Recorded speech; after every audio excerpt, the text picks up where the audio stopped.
World cup football ആവേശത്തിനിടയിൽ തന്റെ football ജീവിതത്തിലേക്ക് ഗോളടിച്ച് ആവ്ലിൻ. ഓച്ചന്തുരുത്ത് പള്ളത്തുശ്ശേരി ജോൺസന്റെയും ഷീജയുടെയും ഏക മകനായ ആവ്ലിൻ ചെറുപ്പം മുതൽ ഫുട്ബോൾ ഹരമായിരുന്നു. മകന്റെ ഈ താല്പര്യം മനസ്സിലാക്കിയ അവർ അവന്റെ താല്പര്യത്തോടൊപ്പം വിടാൻ തീരുമാനിച്ചു. 13 വർഷത്തോളമായി മുൻ ഇന്ത്യൻ ഇന്റർനാഷണൽ താരം സീന സിയുടെ കീഴിലാണ് ഫുട്ബോൾ പ്രാക്ടീസ് നടത്തിയിരുന്നത്. മുത്തൂറ്റ് ലീഡേഴ്സ്, പെരിയാർ എന്നീ ക്ലബ്ബുകൾക്ക് വേണ്ടിയും Kerala Blasters junior, Indian army എന്നിവിടങ്ങളിലും കളിച്ചു പരിചയമുള്ള ആവ്ലിൻ ഇപ്പോൾ ലീഡേഴ്സ് FC-യിൽ കളിക്കുകയാണ്.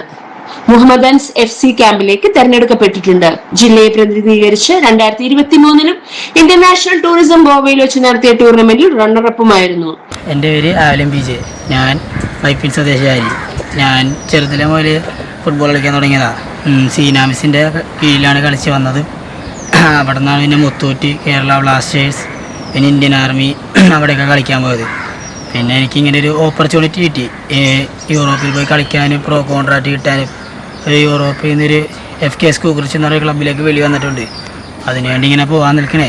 ഞാൻ ഗവൺമെൻറ് ആർട്സ് തൃപ്പൂണിത്തുറ കോളേജിലെ വിദ്യാർത്ഥിയാണ്. ഞാൻ അച്ഛനമ്മ അമ്മാമ്മ ഒറ്റ മോനാണ്. 13 വർഷമായി കളിച്ചു തുടങ്ങിയിട്ട്. ആദ്യത്തെ ക്ലബ്ബായിരുന്നു എൻ്റെ മുത്തൂറ്റ്. പിന്നെ അതുകൂടാണ്ട് എറണാകുളത്ത് കുറേ ക്ലബ്ബായ ലീഡേഴ്സ്, പെരിയാർ, ചതിയാര, അങ്ങനെ കുറേ നിലവിലുള്ള കുറേ ക്ലബ്ബിൽ കളിച്ചിട്ടുണ്ട്.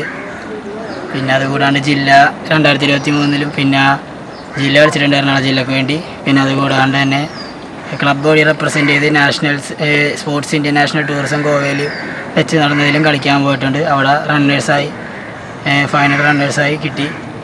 തൃപ്പൂണിത്തുറ ഗവൺമെന്റ് ആർട്സ് കോളേജ് വിദ്യാർത്ഥിയായ ആവ്ലിൻ ഇപ്പോൾ ബോസ്നിയയിൽ ആൽഫ മോഡ്രിക്ക എന്ന ക്ലബിലേക്ക് കോൺട്രാക്ട് കിട്ടിയിട്ട് പോകാനിരിക്കുകയാണ്. യാത്രയ്ക്കും മറ്റു അനുബന്ധ ചിലവുകൾക്കുമായി വലിയ തുക ആവശ്യമായി വന്നപ്പോൾ എറണാകുളം MLA TJ വിനോദ് ഇടപെട്ട് മുത്തൂറ്റ് ഗ്രൂപ്പുമായി യാത്രയ്ക്കുള്ള സഹായം അനുവദിച്ചിട്ടുണ്ട്.